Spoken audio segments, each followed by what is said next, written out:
Indian Chamber of Commerce for inviting me to share a few thoughts with you.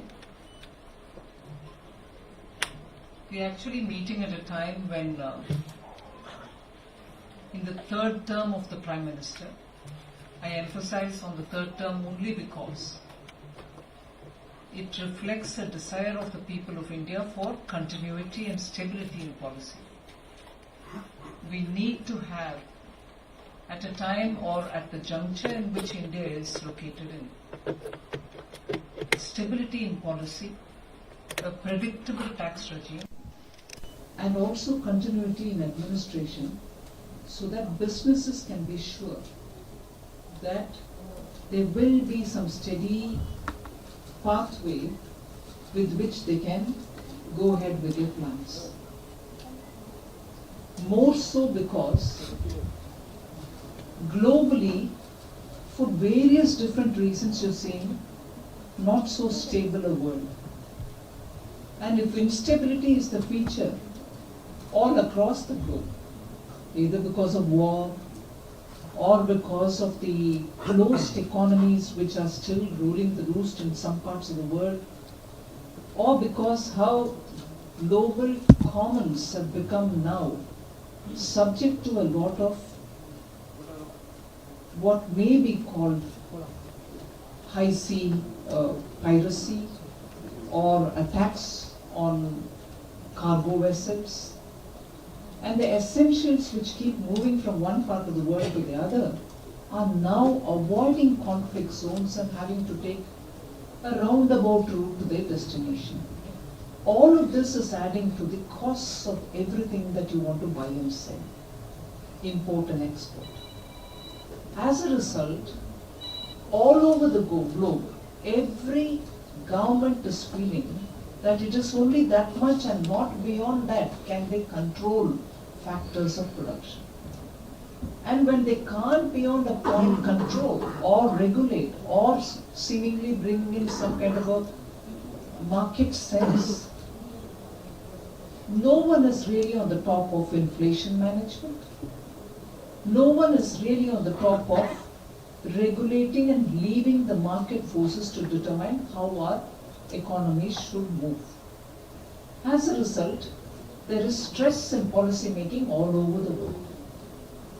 Over and above that, this particular year, there are more than 50 countries, all of which are going for elections at different parts of the year, different times in the year. So if 50 countries are going for elections, and in many of them there seems to be a regime change possibility, India, which also went through an election process this year, fortunately could make the electing public understand the importance of continuity in regime. Understand why a country like India, with various different problems of development, of regional inequalities, of demographic dividend in some regions and demographic challenge in some others, resource constraints, but yet also having an aspirational population which wants to come out of the rut in which we have spent some decades in the past. So India, despite also going into election mode this year, could reason out to the Indian public the need for a stable, continuing government and the risks of alliance-driven government. And India has seen it all before. What an alliance-driven government can do to our economy. I don't even want to underline the fact that sometimes you need to go back to thinking. The unstable governments, the instability that they brought in, led to India having to pledge the sovereign gold that it had and get some money. And is that wrong? It's not. But there is an emotion and a sentiment in this country saying you wouldn't do that unless you're so desperate. And equally, after that and before that, because of this kind of an alliance regime, you've also had instability governing every policy making attempt by the government, and no government could function with coherence. You had partners doing things which even as they say in Hindi, the mukhya could not hold the partners together. The chief of this group could not even hold the partners together to the same principle of governance, to be transparent, to be effective in governance, and to make a difference to the public. So that lessons learned, thankfully, Indian voters did not forget, and they voted for a stable government, albeit with some reduction in the majority. So, the point that I would want to place before you is India is at a cusp of moving towards and taking that trajectory which will lead us to a developed economy by 2047. And if in this trajectory you have obstructions, you're not going to be able to make it even in the next 30 years. So what if you don't make it? Look at what you're doing at the moment. You are the fastest growing country. You contribute, as per IMF's own assessment, close to 16% of the global GDP. And if that is the contribution you're making to the global GDP at a time when even advanced economies are struggling, I know they start from a higher base, but even when advanced economies are not able to showcase more than 1% growth, 2% growth in their GDP, here is India touching 7%, and even a few days ago, the World Bank reiterated that in coming year too, India shall grow at that level, 7%. And that is purely because stable policy making, steady and visionary leadership, together with the efforts of all the entrepreneurs in this country, efforts of small and medium industries, big industries which are generating jobs, which are also making sure in some sunrise sectors, India has the lead advantage. And because of that kind of an effort and the policy of the government to give production-linked incentive to those 13, 14 sectors, sunrise sectors, you feel that there is a rapid growth in those sectors, whether it is advanced chemistry, green energy, green ammonia, hydrogen, renewable energy, where we have already proven to the world that in solar we are leaders. No wonder the Prime Minister started off the International Solar Alliance. There are talks of grids coming in the Southeast Asia of the world, Southeast Asian countries. And with those grids, and also from India, if renewable energy can dovetail with them, you're going to have a globally well established, at least one major part of the globe will have an established grid system through which power can be bought and sold. And that is where, talking to South India Chamber of Commerce and Industry, I feel there is so much of potential lying here. When I say here, I mean in the South Indian states. That is not, I want to underline this fact, that whenever we talk about South India, there's this sense of, oh, we are better off than the rest of the Indians. I'm sorry, we are part of India. We need to prove repeatedly, yes, we have challenges. Yes, we have strengths. But each part of India fuels the other equally. And in today's terms, let's not forget, you have a severe manpower shortage. And unless there is liberal flow of manpower from all parts of the country, even that exceptional entrepreneurship that we display in South India will be struggling.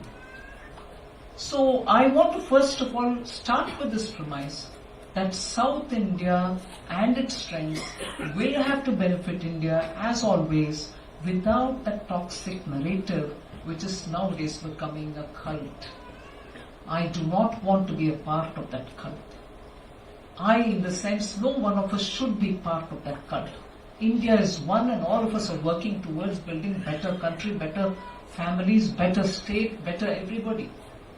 So let's go on that note, and when I talk therefore South India, I see opportunity for all of us. Particularly when Sri Lanka is making an effort to integrate its economy with India. We are the first port of call. We are the first port of call, and there's immense potential for India's own production of energy to be able to be marketed in Sri Lanka, and gradually as Sri Lanka is also building its renewable energy, wind energy, solar, they're doing it onshore, offshore. There's so much happening out there in terms of policy making. Yes, they're also going through an election. We'll have to wait for that as well. But many of you all have businesses even there. And you're doing well. We need to have that sense of integrating our economy with the immediate neighborhood for the benefit of both. For the benefit of both the economies, and actually in optimizing the resources which are available in both our areas. The defense corridor was an immense opportunity, and we did realize it in Tamil Nadu. But now there are also extensions, and that extension to Palakkad, and that extension going to Tumkuru in Karnataka, because of the corridors which are being built, is going to have greater integration of the south. And that corridor which comes from Hyderabad going to Bengaluru is going to have a big impact on the economy of Karnataka, particularly the Kalyana Karnataka stretch, the north and the eastern side of Karnataka. So the projects which are big ticket projects of connectivity, which Government of India is investing in, freight corridors, better rail corridors, particular commodity corridors. For cement, the railways are now actually extending for cement, for coal, for many other ores. There are corridors coming, rail freight corridors. It's going to cut down on transport costs. It's going to move commodities faster. You're going to be able to move from one port of call to the other end of the country in the hinterland. So the investments which are being made, similarly, I'm sorry I forgot, similarly Chennai to Bengaluru,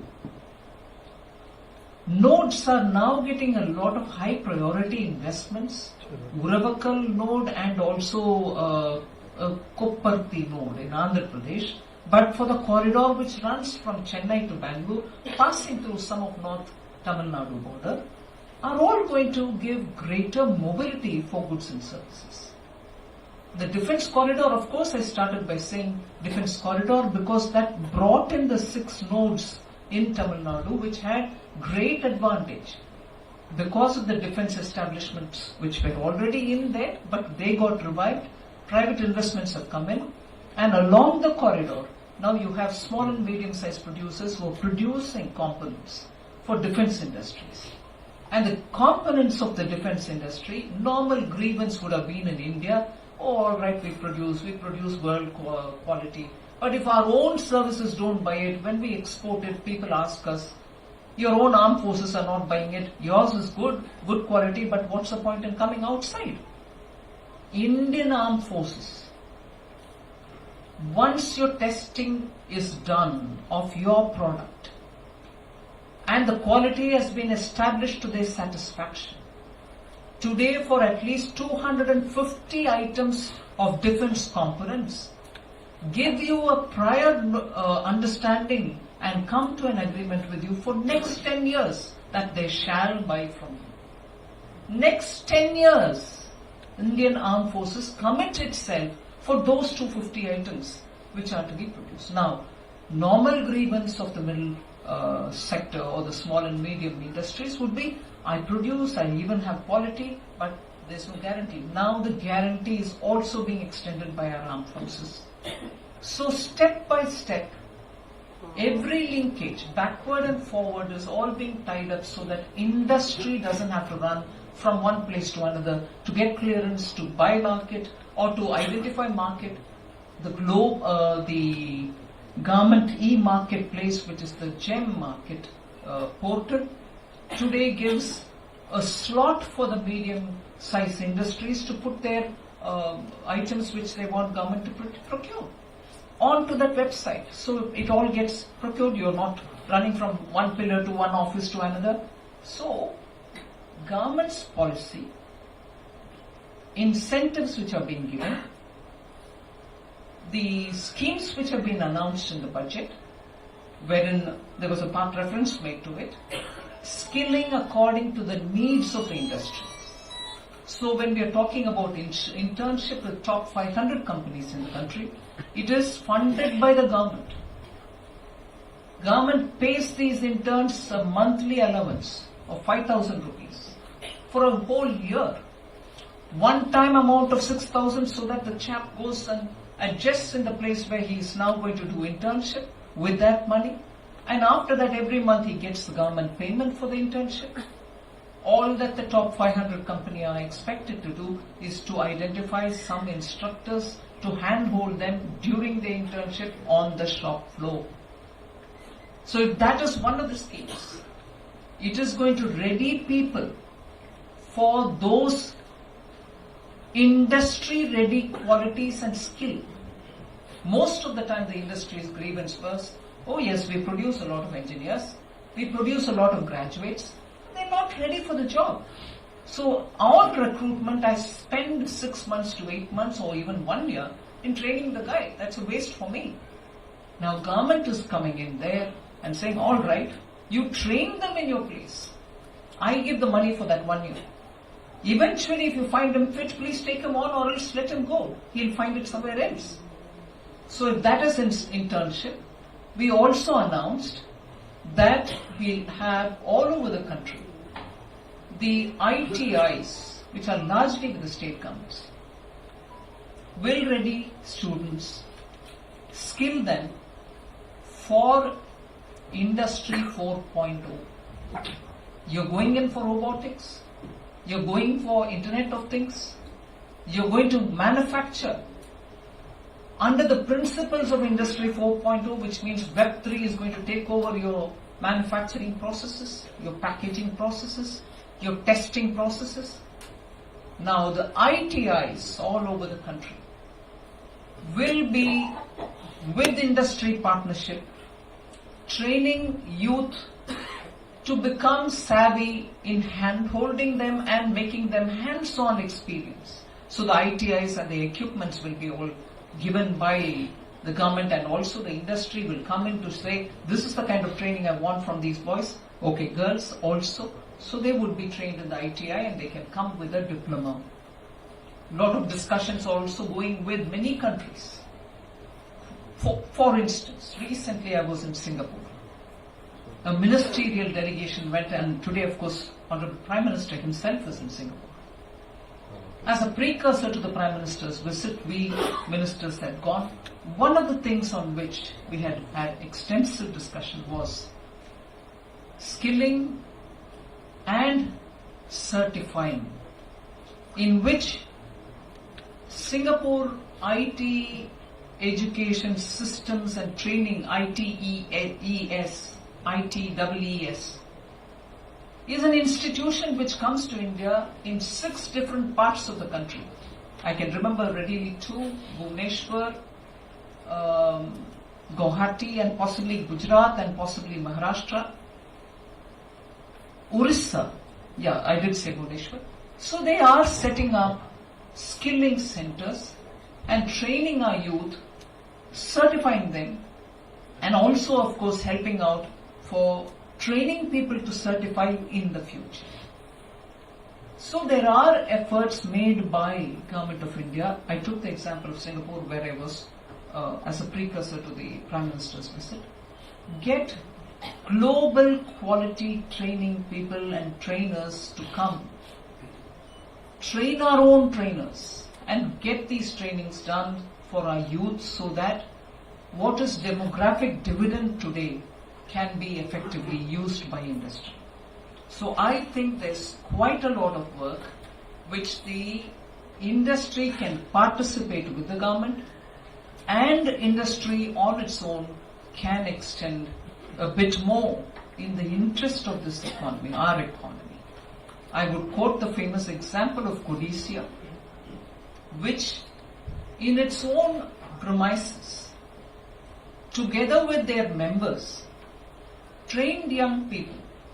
Although let us say their requirement in a year would be 100, they would train 300 youth in those specific industry required skills. They would absorb only 100, but the other 200 with similar training were available for industry elsewhere. That was a brilliant partnership between government and industry association. I wish that experiment is repeated elsewhere in the country, because it is purpose-serving. We are not training people without understanding the industry's requirement. When industry itself decides to train, it makes sense. And the government can always partner in these sort of things. There are, of course, several things that one can talk about. I also have to emphasize on how we want to encourage industry to recruit people through the EPFO schemes. We have come up with 3 different announcements, all being funded by the government for the EPFO payment through the employee and the employer's share of the payment as well. So the emphasis is sunrise sectors, energy, fintech is something on which some of the students received awards, and innovation related activities of startups. I had spoken in Kerala earlier. Kerala has immense potential for fintech and startup related activities, because the youth there are doing their own experiments and coming out with very good solutions. But they don't need to be confined to be Kerala. Startups today are benefiting from youth from different qualities, different skill sets from all over the country. And I would think any South Indian state has already shown lead advantage in setting up fintech related activities. Global capability centers are relocating themselves here purely because you have exhibited strength in those areas. But I would now think it's time for us also to draw upon the youth of the rest of the country, use them for what they can offer, train them for what they can offer for the country, and in the process, industries here can also have a cost advantage, which you probably are now reaching a saturation. Many of the global capability centers already set up in the south are now looking for tier 2, tier 3 cities, because the costs have now reached such levels that they are not able to meet their business formula. So I would think there's potential lying in the hinterland, not necessarily in the South Indian states alone. You can move further up north, Madhya Pradesh or Maharashtra, Orissa, and so on. There's immense potential, and banking sector in India has now come out of the difficult days that it had been put to. So the banks and credit are all available. It is for our industry now. And I'm moving to a very fragile minefield-like area, so I have to choose my words. But I would want to say it here in a gathering of industry. Post 2019, when the corporate tax was reduced, there was a lot of expectation that Indian industry would come out of their twin balance sheet problem and be in a position to invest and expand their business now that the rate had been brought down. Unfortunately, we were hit by COVID, and genuinely industry had its own difficulties post it to come out of it.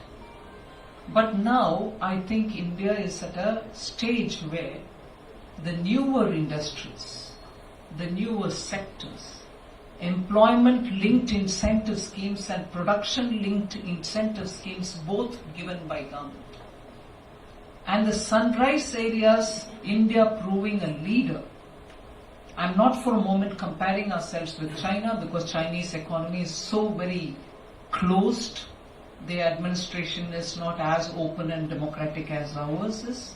So there's no, but they have achieved a lot. I'm not denying that either. But it is not right for us to compare ourselves with China.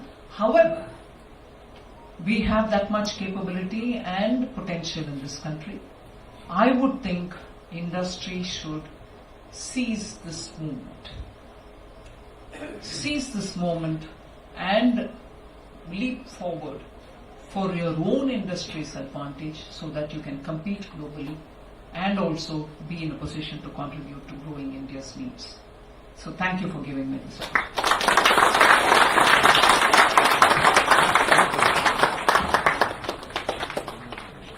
Thank you, ma'am, for your illuminating address. I'm sure every member here would surely seize this opportunity to work together to make India a developed nation by 2047. At this moment, I would like to request Mr. V. N. Shivshankar, the Senior Vice President of the